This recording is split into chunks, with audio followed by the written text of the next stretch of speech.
se cree, o la mitología griega por muchos años ha creído que la ciudad de Atenas fue fundada por un hombre que se llamó Cécrope.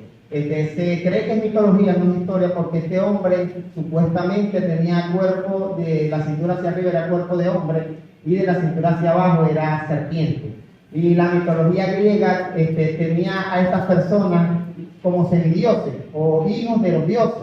En la mitología griega había aproximadamente como 12 dioses principales, pero en su cultura les enseñaban a sus hijos a orarle a cuanto Dios existiera. Estaba el dios de la fertilidad o la diosa de la fertilidad, estaba el dios de los mares, que era el famoso Poseidón, que era el dios de los mares. Entonces la gente cuando salía al alta mar y había tormenta, la gente le oraba al dios Poseidón para que calmara la tormenta. O las personas cuando salían en largos viajes en el mar, encomendaban su viaje al dios Poseidón. Estaba el mítico Zeus, que era el dios de los dioses, que era el que gobernaba en el Olimpo, era el dios él era el que mandaba más. Y estaba casado con una hermana, con una medio hermana allí. Bueno, era una historia bastante curiosa la de esos dioses, pero algo muy representativo de la cultura griega era la importancia que ellos le daban culturalmente y religiosamente a todas estas creencias religiosas.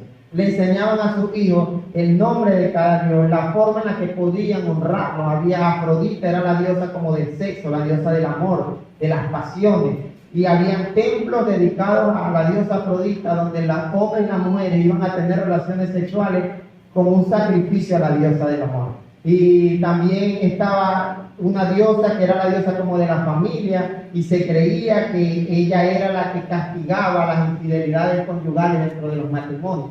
Y toda esta cultura griega estaba tan arraigada en el corazón y en la mente de los habitantes de Grecia, y luego que Grecia se convirtió en una potencia mundial, por decirlo así, no únicamente ya una nación, sino como una nación que comenzó a conquistar. Esta cultura fue metiéndose allí en la mente de las personas, tanto así que luego los romanos adoptaron mucha de esa cultura griega. Lo único que hicieron fue que le cambiaron el nombre a los dioses, le pusieron nombres romanos en su idioma natal, pero toda esta cultura mitológica, y de hecho hay películas y hay series que hacen cierta referencia a ella, nos enseña la importancia que tenía para los griegos el conocer a detalle cada uno de sus dioses, cada uno de sus diosas. Sabían cómo podían honrarle, sabían cómo podían presentarle sacrificios. Estaba el dios de la agricultura, y ¿cómo honraban al dios de la agricultura?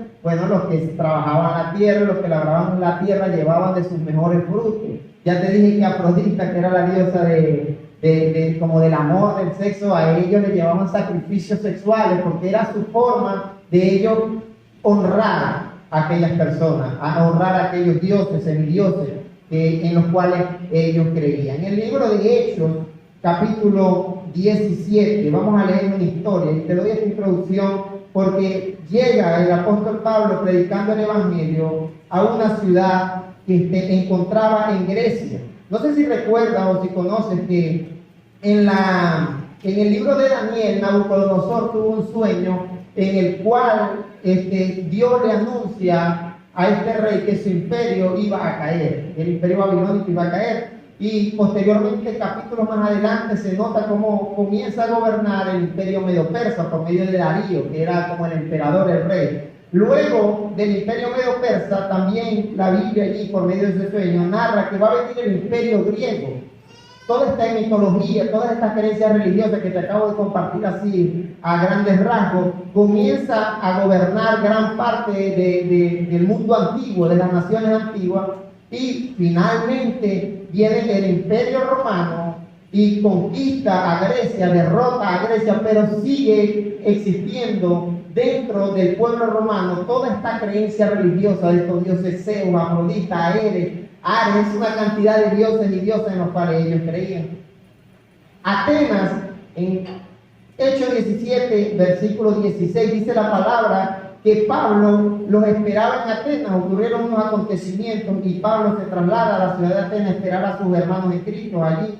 y iba a esperar a Silas y a Timoteo. Y bueno, mientras los esperaba, estaba en Atenas. Y dice la palabra que le dolió en el alma ver que la ciudad estaba llena de ídolos. Mientras Pablo los esperaba en Atenas, le dolió en el alma que la ciudad estaba llena de ídolos. ¿Sabes qué?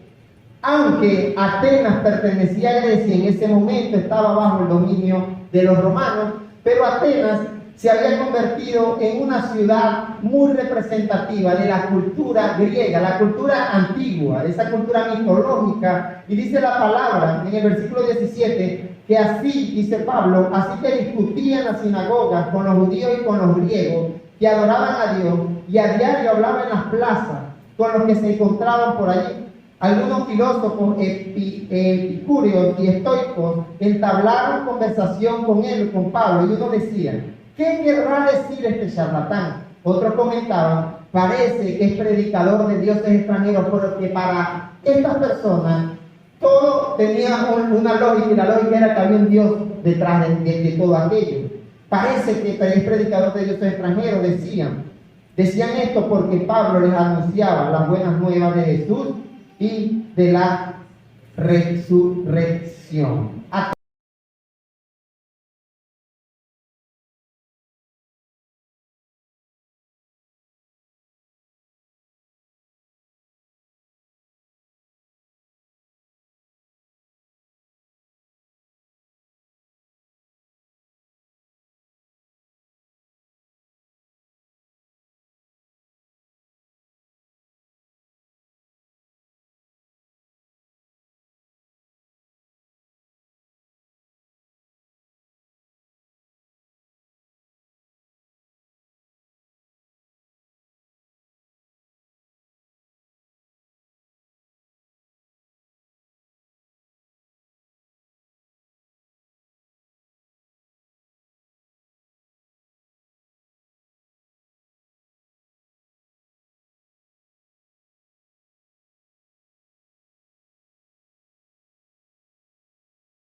Atenas es una ciudad muy representativa de la historia moderna. Se cree históricamente que en Atenas fue donde se estableció la primera democracia que existe en el planeta Tierra. El primer sistema electoral que se tiene registro histórico se estableció en Atenas. Era una ciudad muy conocida por su filosofía, por sus pensadores. Dice la palabra, más adelante ahí lo vamos a leer, que era muy común que en la ciudad de Atenas la gente se reuniera en las plazas solamente a debatir temas filosóficos, temas de vida, a debatir creencias religiosas, creencias morales. Y hubo un rey hace aproximadamente 500 años antes de Cristo que fue el que comenzó a establecer como una cultura más estable. Y dice que comenzó a permitirle a la sociedad tener derecho al voto. Anteriormente, en los países griegos y en esos países imperiales, en esas naciones imperiales, el que determinaba las leyes, las normas, era el emperador. Y lo que él decía era. Pero en Atenas, por primera vez, se comienza como establecer un sistema democrático. Atenas, además, era conocido por sus grandes universidades. Para aquella época, vivir en Atenas representaba tener un estatus educativo muy alto.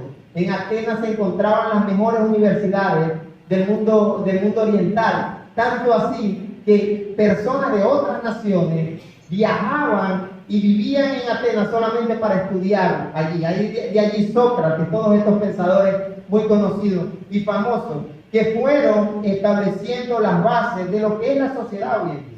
Todo ese sistema electoral que hoy día conocemos nació en Atenas.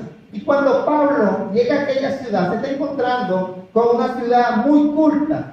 No está tratando con pescadores, no está tratando con obreros del campo, está tratando con personas que tienen un amplio conocimiento y un amplio entendimiento de lo que es la vida, de lo que son las leyes morales, de lo que es bueno en teoría, de lo que es malo. De hecho, esos pensadores, esos filósofos estoicos y epicúreos eran personas que enseñaban y creían que el placer que tú puedes darle a tu cuerpo es lo máximo que tú puedes alcanzar en la vida. Es decir, que tú tienes que vivir, los epicúreos enseñaban que tú tienes que vivir para vivir en estado de placer. Esa es la felicidad. Y muchos de ellos, y no vamos a decir que todos, pero porque dice la palabra que allí también había personas que adoraban a Dios. En el versículo 17 discutían Pablo con los judíos y con los griegos que adoraban a Dios, y a diario hablaba en la plaza con los que se encontraban por allí. Dice la palabra que Pablo llega en un momento de espera, mientras esperaba a sus hermanos Silas y Timoteo, llega a Atenas y se da cuenta de todo este sistema social que estaba como corrompido, como desordenado. Dice la palabra, entonces, como Pablo estaba anunciando las buenas nuevas de la resurrección, versículo 19, entonces se lo llevaron a una reunión del Areópago. El Areópago era un lugar en Atenas donde era como una especie de tribunal, donde generalmente los reyes, pero también en el tiempo de Pablo había un grupo como de personas nobles, de personas de alto estatus social, los cuales se reunían y establecían juicios allí en contra de las personas que cometían deberes y cosas inmorales o infringían la ley. Iban al Areópago y allí ellos se presentaban ante estas personas y allí se les determinaba un juicio. Quiero resaltar dos cosas que no he resaltado. La primera es que el cristiano evangélico no debe aislarse de lo que está pasando en su entorno. ¿Sabes que Pablo llegó a Atenas a esperar? Era un tiempo de espera. Estaba esperando a sus hermanos en Cristo, producto de unas situaciones que se habían presentado. Parece que cuando él estuvo allí en ese proceso de espera y se dio cuenta de que la ciudad estaba llena de ídolos, dice la palabra que le dolió en el alma. Le dolió en el alma ver que su entorno, ver lo que estaba pasando alrededor de él. Y muchos de nosotros como cristianos nos hemos aislado, nos hemos acostumbrado a venir a una congregación, a creer lo que creemos, a profesar lo que profesamos, y parece que no nos interesa mucho lo que esté pasando en nuestro entorno. En cambio, Pablo dice la palabra que al darse cuenta dijo, voy a aprovechar que estoy aquí en esta ciudad en esperanza y voy a comenzar a hablar de Cristo. Y lo otro es que el mensaje de Dios, el mensaje de Dios tiene que ser predicado sin depender de la reacción de los que están escuchando.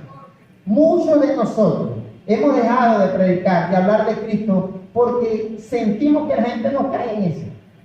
Sentimos que para qué le vamos a hablar a esta gente de Atenas si la ciudad estaba llena de ídolos. Tenían 700,000 ídolos, creían en cuanto Dios no existía. Tenían estatuas, tenían imágenes, tenían altares. Pero Pablo nos enseña por medio de su testimonio que tú y yo tenemos que predicar el Evangelio independientemente de lo que las personas puedan estar pensando. Y dice la palabra que lo sujetaron a Pablo, versículo 19, y lo llevaron a una reunión del Areópago. ¿Se puede saber qué nueva enseñanza es esta que usted presenta? Le preguntaron. ¿Por qué nos presenta usted ideas que nos suenan extrañas y queremos saber qué significa? Versículo 21 habla mucho de la cultura ateniense, que todos los atenienses y los extranjeros, te dije que había muchos extranjeros allí en Atenas, que vivían allí, se pasaban el tiempo sin hacer otra cosa más que escuchar y comentar las últimas novedades. Era como la vieja chismosa, pero un poquito más culta.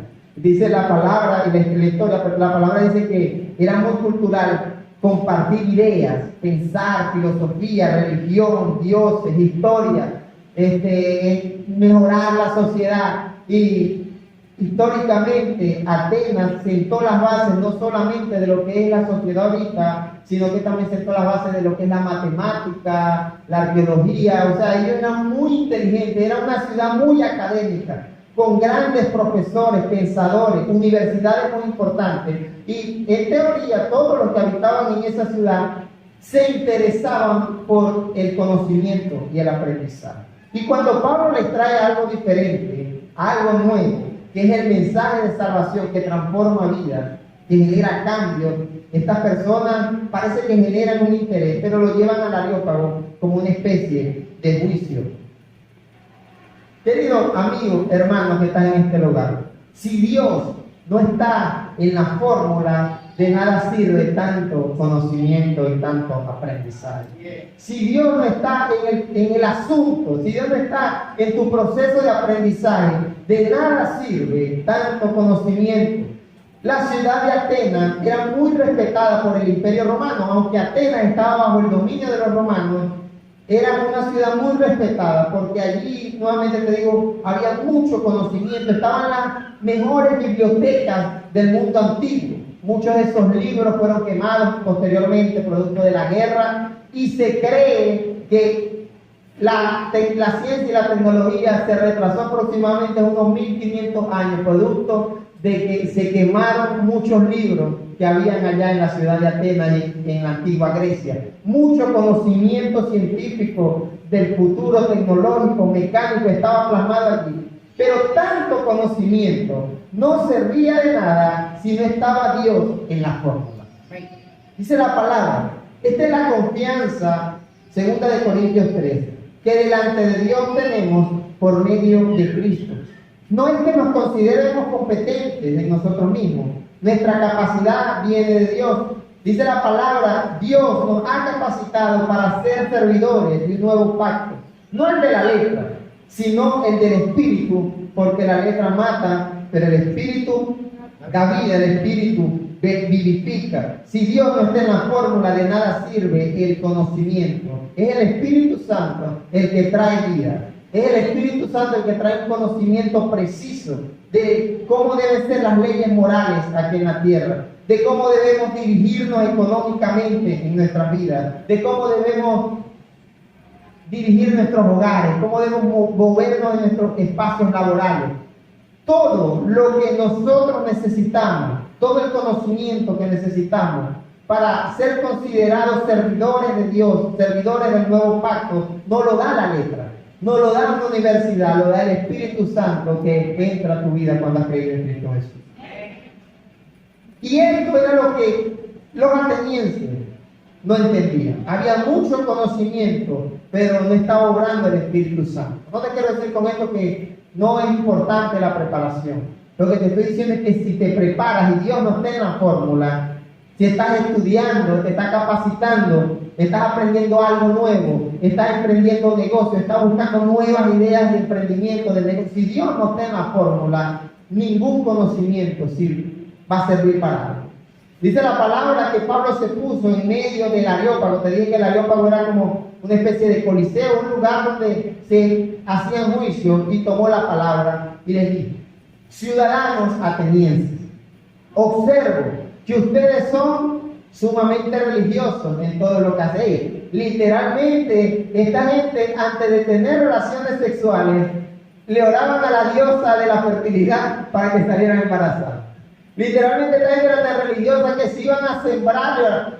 Había un dios de los delincuentes y de los malhechores, que ellos también tenían su dios al cual le oraban también. Estaba el dios del mar. O sea, era una ciudad y una cultura muy sumamente religiosa en todo lo que hacía. Estaba el dios de la guerra, que cuando iban a la batalla y estaban en el campo de guerra, le oraban al dios de la guerra, y antes de salir, y si conquistaban, si ganaban aquella batalla, honraban al dios de la guerra. Era una gente que involucraba su creencia religiosa en cada asunto. Tanto pudiéramos aprender de esta cultura si nosotros involucráramos al Dios de los dioses, al Rey de Reyes en todos nuestros asuntos. Qué diferentes serían nuestras vidas. Ellos eran muy religiosos en todo lo que hacían. Al pasar, les dice Pablo, y fijarme en sus lugares sagrados. De hecho, algo que no le he comentado es que en Atenas estaban, digamos, los principales templos de cada dios. Era una ciudad, como era una ciudad muy religiosa, había muchos templos, para cada dios había un templo. Y personas de la antigua Grecia acostumbraban a viajar a aquel lugar para rendirle honor y, bueno, hacer sus sacrificios a estos dioses. Al pasar y fijarme en sus lugares sagrados, encontré incluso un altar con esta inscripción: a un Dios desconocido. A un Dios desconocido. Era tan religiosa esta gente que un altar era como un lugar donde se ofrecían sacrificios, se presentaban animales. Y ellos tenían un altar, ellos tenían muchos dioses por sus nombres, conocían su mitología, su historia, el dios de cada cosa, conocían cómo habían sido nacidos aquellos dioses y todo, cómo habían salido, conocían la forma física de aquellos dioses, conocían que Poseidón tenía un tridente, que Zeus tenía un rayo en la mano. Es decir, ellos conocían a la perfección sus dioses, pero tenían un altar a un dios desconocido, un dios que ellos aún no conocían. Yo no sé si era por si acaso. No sé si era por si acaso les faltaba conocer a algún Dios. Vamos a construir un altar a un Dios que no conocemos, y cuando lo conozcamos, pues ese altar les pertenece a Él. Y Pablo inicia su defensa ante esta gente diciéndole: ustedes son muy religiosos, son tan religiosos que tienen un altar con una inscripción que dice a un Dios desconocido. Un Dios desconocido. Tengo la sensación en el espíritu de que en nuestras iglesias estamos adorando a un Dios desconocido. Creo que el Espíritu Santo nos habla en nuestras vidas muchas veces y nos dice: al Dios al que tú le cantas, al Dios al cual tú le presentas un altar de adoración, al Dios al cual le oras, ¿realmente lo conoces? ¿O es un altar al Dios desconocido? Porque estas personas, en su ignorancia, saben, dice la palabra, que tenían un altar a un Dios que no conocían, pero estaba allí el altar. No sabemos si hasta sacerdotes, porque generalmente cada altar, cada templo tenía sus sacerdotes, tenían sus sacrificios allí.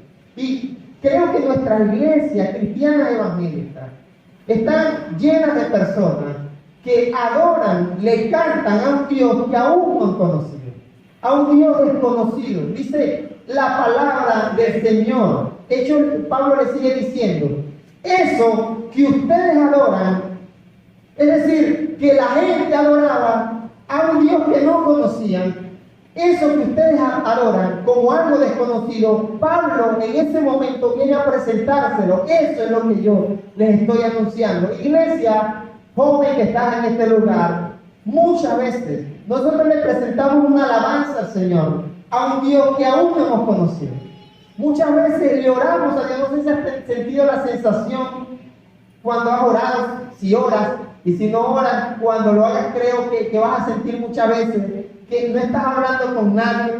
No sé si te ha pasado que a veces estás orando y sientes que estás hablando solo. Pareciera que a ese Dios al cual le adoramos, ese Dios al cual tiene iglesias en diferentes lugares, parece que para muchos de nosotros, no digo para todos, pero para muchos de nosotros, es un Dios desconocido.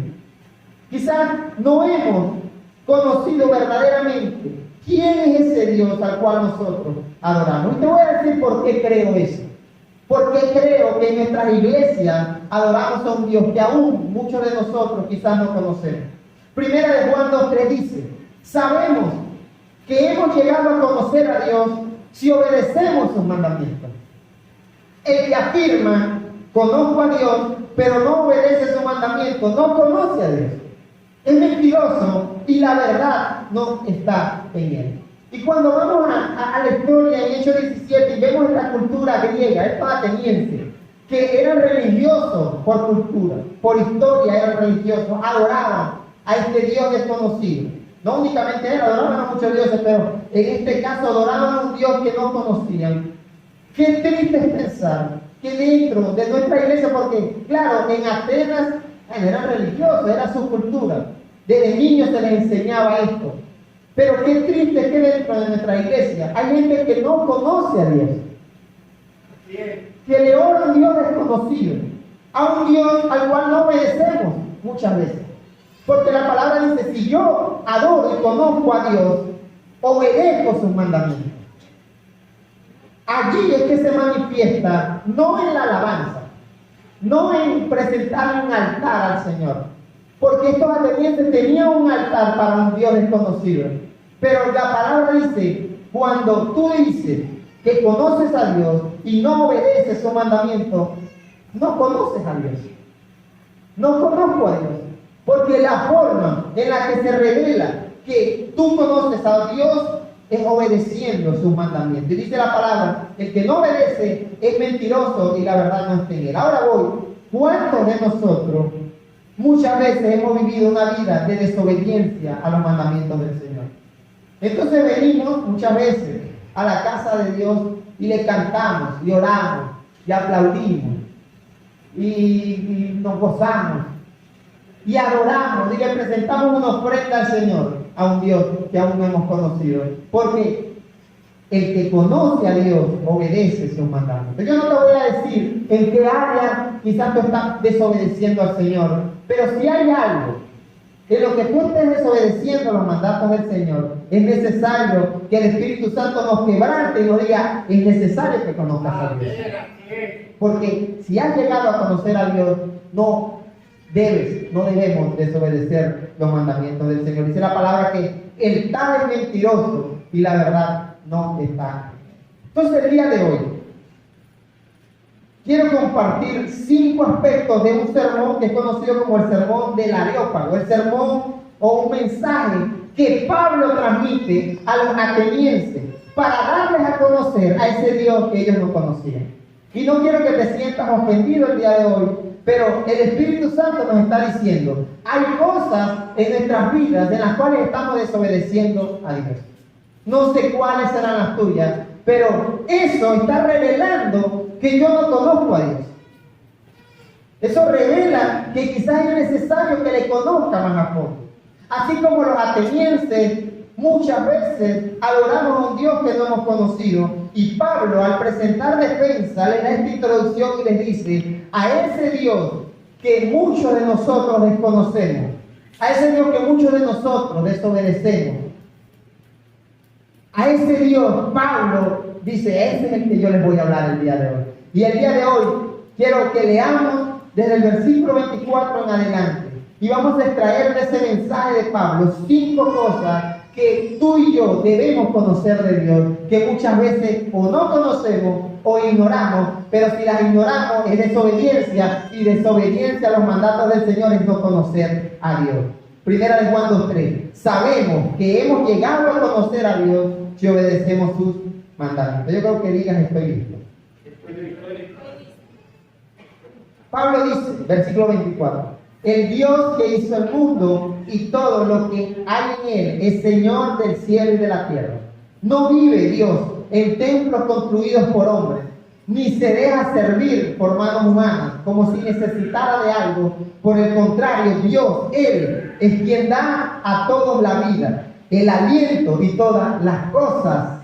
¡Qué maravilloso! Algo que quiero resaltar de ese Dios que desconocemos es que Dios no necesita de tu servicio. Dios, ojo a esto, Dios no necesita de tu servicio. Como hijos de Dios, hemos creído de que Dios, el creador del cielo y de la tierra, el que hizo el mundo, necesita que yo, un simple mortal, le sirva. Pareciera que Dios tiene que estar detrás de nosotros, como que si Él es el que necesita de nosotros y no nosotros de Él. Por eso es que nuestros pastores, nuestros líderes y nuestros miembros de iglesia se han acostumbrado a que lo estén empujando para que sirvan al Señor. A que les estén rogando, y vemos a pastores y líderes, ¡ay, vamos! Sí, o sea, como que pareciera que es que le estamos haciendo un favor a Dios. Pareciera que le estamos haciendo un favor a Dios sirviéndole. Cuando Pablo le da a conocer, le dice, yo les voy a hablar de un Dios que ustedes no conocen, iglesia. El Dios al cual nosotros le alabamos no necesita tu servicio. Tú y yo somos los que necesitamos servirle a Él. Amén. Es así. Y en nuestras iglesias hay personas que aún no conocen a Dios, ¿sabes? En nuestra iglesia hay personas que parece que cuando sirven a Dios en algo, le están haciendo un favor a Dios. O le están haciendo un favor al pastor. Y Pablo les dice, el Señor que hizo el mundo, el Dios que hizo el mundo, no te deja servir por manos humanas, como si Él necesitara algo. Él no necesita de tu servicio. Cuando como hijo de Dios, yo conozco a Dios y comienzo a entender que realmente Dios no necesita de mí, soy yo el que necesita de Él. Dios no necesita mi adoración para seguir siendo Dios. Dios no necesita mi alabanza, mi oración para que Él siga manifestando su poder. Los cielos cuentan la gloria de Dios. Y los cielos son más viejos que tú y yo. O sea que el poder de Dios ha estado allí y seguirá estando. Le sirva o no le sirva. Dice el Señor Jesucristo en Juan 12:26, quien quiera servirme, debe seguirme, y donde yo esté, allí también estará mi siervo. Y a quien me sirva, mi Padre lo honrará. El servicio a Dios muchas veces en nuestra iglesia ha denotado de que no le conocemos. Cuando tú crees que le estás haciendo un favor a Dios viniendo a la iglesia, o un favor al pastor, o cuando tú crees que le estás haciendo un favor a quien sea cuando ofrenda, o cuando tú crees que porque tienes parte en el ministerio eclesiástico en algo pequeño, algo grande, y bueno, te agradezca que haga, que sirva. No has conocido a Dios, porque Pablo nos dice, Dios no necesita nada de nosotros. Por el contrario, Él es quien da a todos la vida, el aliento y todas las cosas. Ese Dios desconocido al cual adoramos no necesita de nuestro servicio. Así que una forma de comenzar a conocer a ese Dios es servirle, pero no porque Él necesite algo, no porque la iglesia necesite adoradores, servidores, no, es porque yo necesito de Dios. Amén. Sigue el apóstol Pablo en su sermón, versículo 26, Hechos 17. De un solo hombre hizo todas las naciones para que habitaran toda la tierra, y determinó los periodos de su historia y las fronteras de su territorio. De un solo hombre hizo todas las naciones para que habitaran toda la tierra. Quiero que leamos a detalle ese versículo. De un solo hombre. Está hablando del hombre, de las naciones, del ser humano, de la raza humana. De un solo hombre hizo todas las naciones para que habitaran toda la tierra. Los que habitan la tierra es el ser humano. Y determinó, ojo a esto, los periodos de su historia. ¿La historia de quién? Del ser humano. Determinó los periodos de la historia del ser humano y las fronteras de sus territorios. Al Dios al cual nosotros adoramos, muchas veces desconocemos, le pertenece el pasado, le pertenece el presente y le pertenece el futuro de la historia y de la raza humana. No hay absolutamente nada absolutamente nada que tú y yo podamos hacer para cambiar el rumbo de la historia. No hay absolutamente nada que el ser humano pueda hacer. De un solo hombre, dice la palabra, él creó todas las naciones, todos los seres humanos para que habitaran la tierra y determinó los periodos de su historia y las fronteras de sus territorios. Dice la palabra en Mateo 6:27. Jesús nos decía: ¿quién de ustedes, por mucho que se preocupe, puede añadir una sola hora al curso de su vida? Alce la mano. Por mucha vitamina, por mucho doctor y médico, el Señor Jesucristo dijo: nadie puede añadir una sola hora al curso de su vida si Dios no lo ha determinado así. Él es el dueño del pasado, presente y futuro de nuestra historia. Y nosotros que decimos adorarle, necesitamos conocer esto, porque creo que esto nos va a ayudar mucho a vivir una vida con más tranquilidad y más calma, ¿no te parece? Es decir, ya Dios sabe cuánto tiempo voy a vivir, ¿para qué mortificar? ¿Para qué? Dice la palabra en esa misma narrativa, las aves del cielo no siembran ni cosechan, sino que Dios las alimenta. Y muchos de nosotros estamos adorando un domingo a Dios, pero salimos de aquí vueltos locos y preocupados y afanados, porque no hemos conocido que al Dios al que le adoramos tiene el rumbo de nuestra historia en sus manos. Dice: el pasado, un solo hombre, Dios hizo todas las naciones, le pertenecen a Dios. El presente le pertenece a Dios. El futuro, ni una hora nosotros podemos añadirla al curso de vida que tenemos.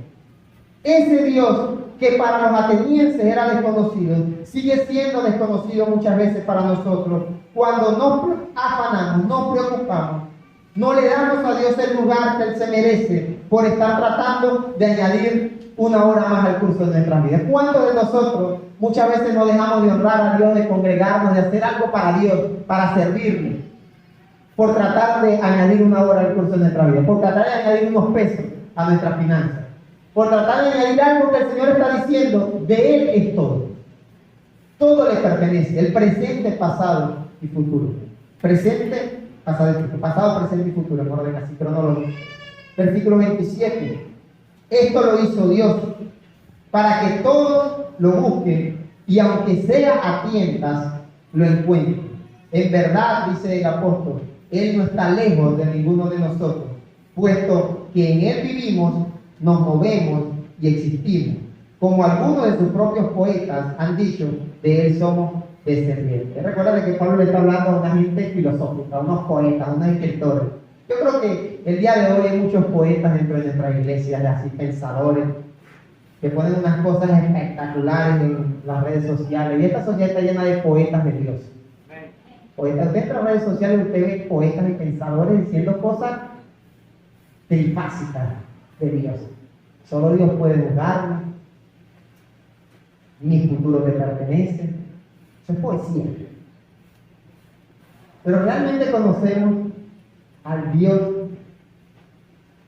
del cual hablamos.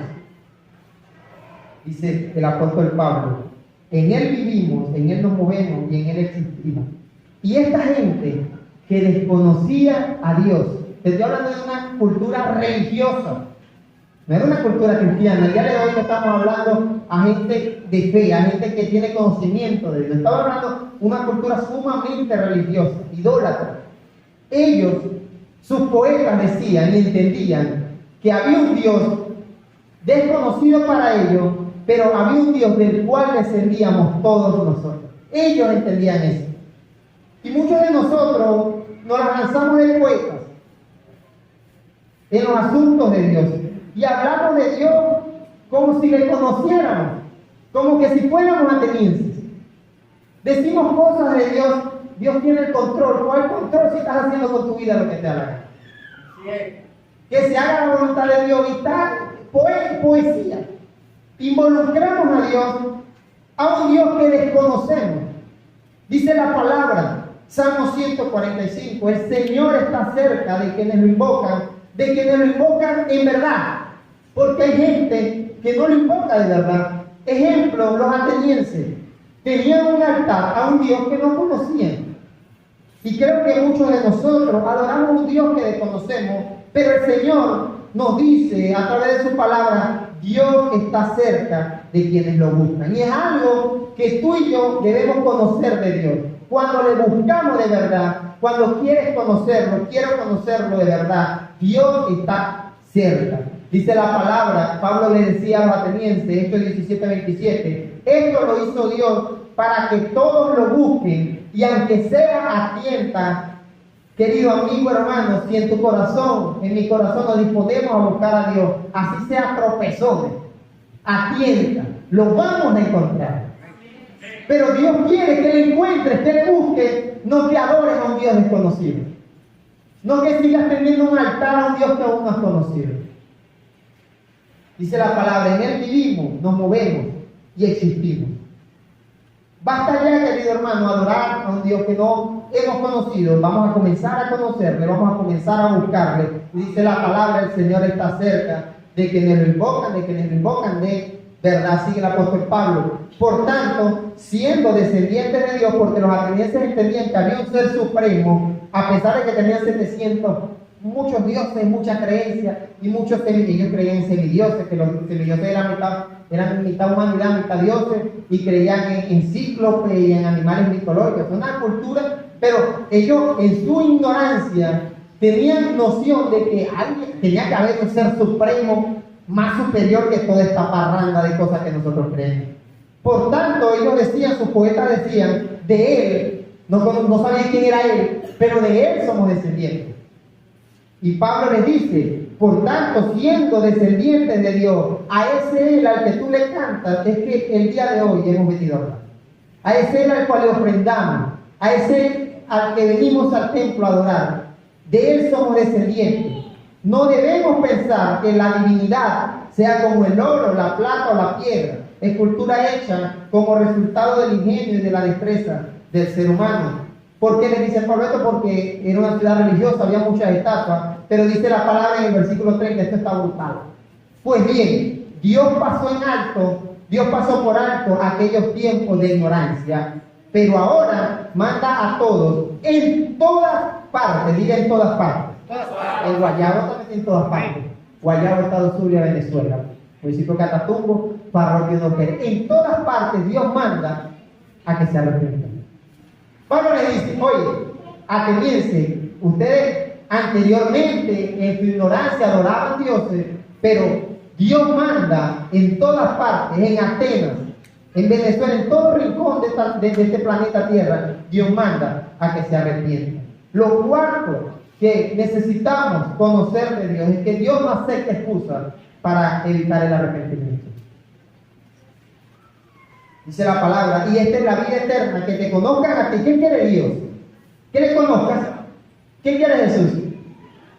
Que le conozcan. Y esta es la vida eterna, que te conozcan a ti, el único Dios verdadero, y a Jesucristo, a quien tú has enviado. No hay excusa para venir a una iglesia y cantar y adorar y aplaudir y orar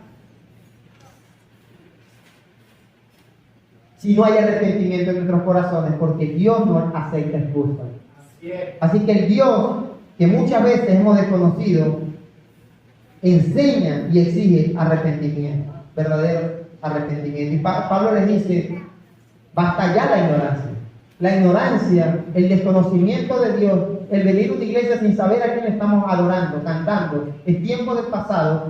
Pero ahora, dice el Señor, le dice Pablo a esta gente, Dios pasó por alto aquellos tiempos de ignorancia, pero iglesia, ahora Dios manda a todos a que se arrepienten.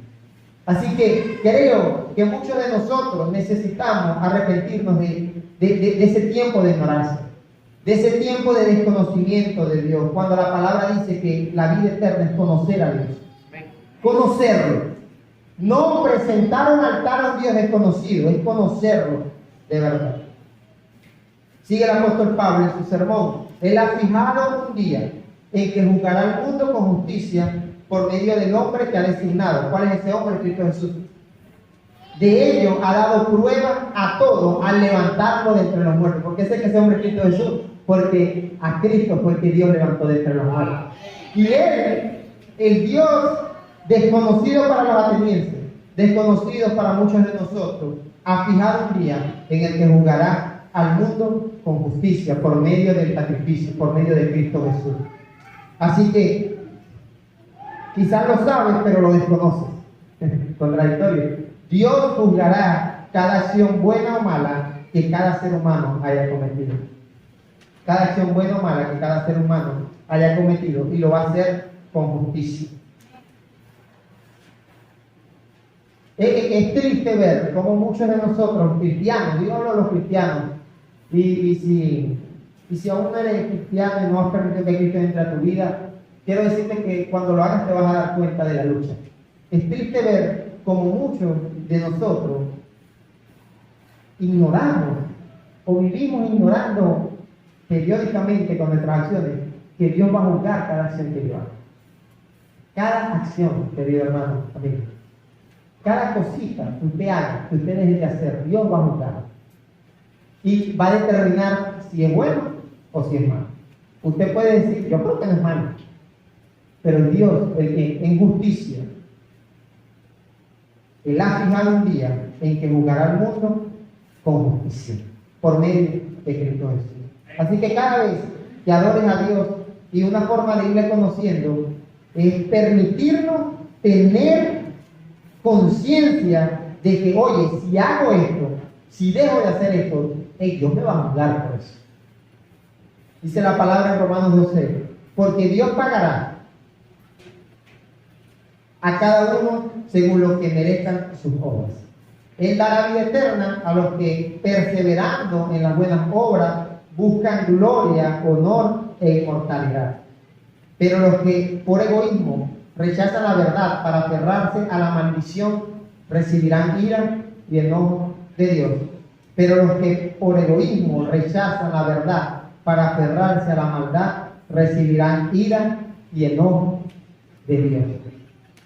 Los que rechazan la verdad para aferrarse a la maldad, recibirán ira y enojo de Dios. Los que rechazan la verdad para aferrarse a la maldad, recibirán ira y enojo de Dios. Si verdaderamente conocemos a Dios, o decimos conocerle, dice la palabra, obedecemos sus mandamientos, y no vamos a recibir ira y enojo de Dios. Pero cada vez que con una acción rechazamos la verdad, ¿qué vamos a recibir del Señor? Justicia, porque Dios es justo. Quiero que te pongas de pie. Dios juzgará cada acción buena o mala que cada ser humano haya cometido. Este Dios que para los atenienses era desconocido en tiempo de ignorancia, ahora, luego de este hermoso sermón del apóstol Pablo, les da a conocer a un Dios que no necesita tu servicio. Dios no necesitaba que los atenienses dejaran la idolatría y le sirvieran a Él. Ellos eran los que necesitaban salir de esa condición de pecado en la que se encontraban. A un Dios que es el dueño del presente, del pasado, presente y futuro de nuestra historia. A un Dios que está cerca de quienes lo buscan. Búscalo. Amén. En estos días me trajo el Señor una canción referente a unos hermanos de nuestra congregación. Una canción, estaba orando por él y en medio de la oración, por esa familia, una familia, y en medio de la oración me trajo Dios esta canción que dice así: búscale ahora que hay tiempo, y no desperdicies tu tiempo, que mañana tarde será. Eso es lo que dice el coro de esa canción. Búscale ahora que hay tiempo, y no desperdicies tu tiempo. Búscale, porque Dios está cerca de quienes lo buscan. El Señor está cerca de quienes lo invocan. Ese es el Dios que adoramos. Pero tenés que comenzar a buscarlo. Tenemos que comenzar a buscarlo ahora que hay tiempo. No desperdicies tu tiempo, que mañana puede ser tarde. Ese Dios que para los atenienses era desconocido, es un Dios que no acepta excusas para que evitemos el arrepentimiento. Si lo hiciste mal, tienes que arrepentirte. No es que, bueno, pastor, no es que me sacó de quicio. No. El arrepentimiento en nuestras vidas no debe ser condicional. El Señor nos dice, bueno, arrepiéntete si no te provoca. No, el arrepentimiento en nuestras vidas. Y más cuando el día de hoy el Señor nos ha hablado y nos ha dicho, muchos de nosotros no le conocemos aún. Y ese Dios que para los atenienses era desconocido, es un Dios que juzgará cada acción buena o mala, tuya y mía, que hayamos cometido. Porque Dios pagará a cada uno según las obras que merezca. Proverbios 2, versículo 1 dice la palabra: hijo mío, si haces tuyas mis palabras y atesoras mis mandamientos, si tu oído inclinas a la sabiduría y de corazón te entregas a la inteligencia, y si la llamas y pides entendimiento, si la buscas como a la plata, como a un tesoro escondido, entonces comprenderás el temor del Señor y hallarás el conocimiento de Dios. Porque el Señor da la sabiduría, conocimiento e inteligencia brotan de sus labios. El conocimiento de los atenienses era un conocimiento humano, un conocimiento pasajero, pero del Señor brota inteligencia, sabiduría, conocimiento de sus labios. Y ese Dios que para ellos era desconocido, el día de hoy para nosotros se ha manifestado a través de su palabra. Quiero que tomes la mano de tu hermano, vamos a orar. Si hay alguien en este lugar que aún no ha conocido al Señor, el Señor te está diciendo, búscale, búscale ahora que es tiempo. Y no desperdicies tu tiempo. Él está cerca de los que invocan su nombre. Mi Dios, bendito eres, Padre. Gracias por tu palabra, porque es fiel, es perfecta, es viva. Gracias, Señor, porque, oh Dios, el día de hoy te das nuevamente a conocer a la luz de tu palabra, Padre. Conocemos un Dios que no necesita de nosotros, pero reconocemos que sí necesitamos de ti, Señor. Reconocemos que como seres humanos eres el dueño de nuestro futuro, Dios, de nuestro pasado y de nuestro presente, Padre. Te pertenece por completo. Perdona porque